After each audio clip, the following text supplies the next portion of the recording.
Again, about manipulation, about religious manipulation.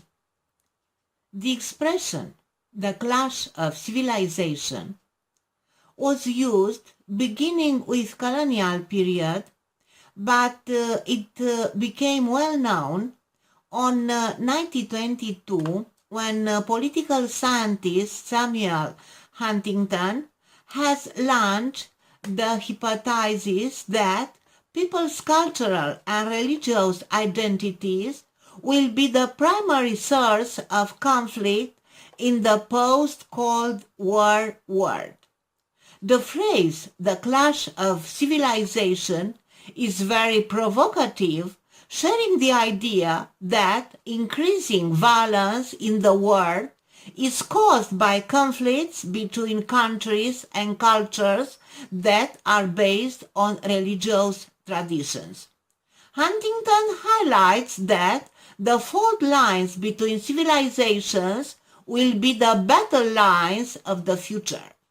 But, as Pope John Paul II noticed, a clash will come only when Islam and Christianity are misinterpreted and manipulated for political or ideological purposes. Now, more than ever, the manipulation tries to control the public mind for many reasons and interests, especially political and economical interest. One of the shady but very efficient manipulation technique is the fear then relief procedure. The manipulator causes someone a great deal of stress and anxiety and then abruptly relieves the stress.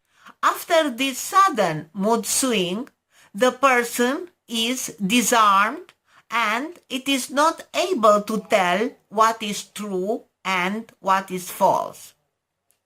Different bloggers, as Robert Spencer, using the fear then relief manipulation technique, pointing out that Islam has doctrines of violence against unbelievers or that traditional Islam contains violent and supremacist elements, urges to hostility against Islam, and sows the seed of civilizational conflict.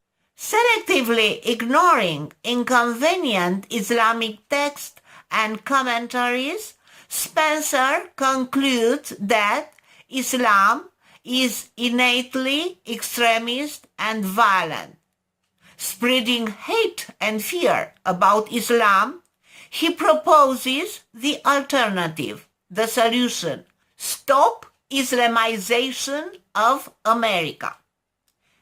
This is the name of his organization, which probably is in his mind the rescuer. The phrase became "Stop Islamization of Europe," being adopted by politicians and tabloids attempting to dehumanize refugees and asylum seekers.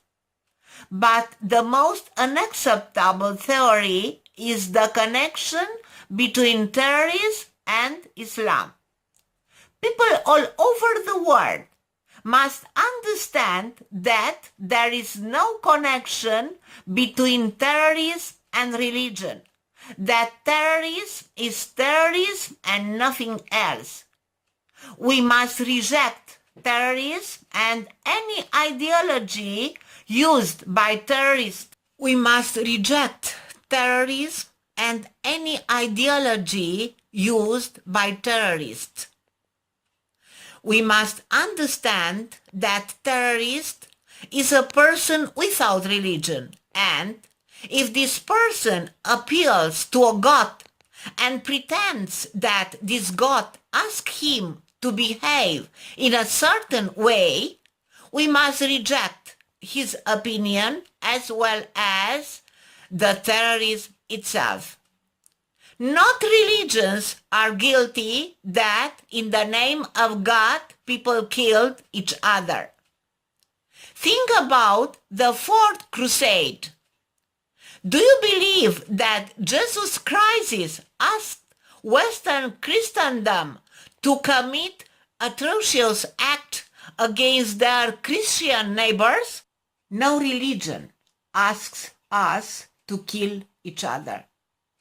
People are those who do it using religion for manipulation.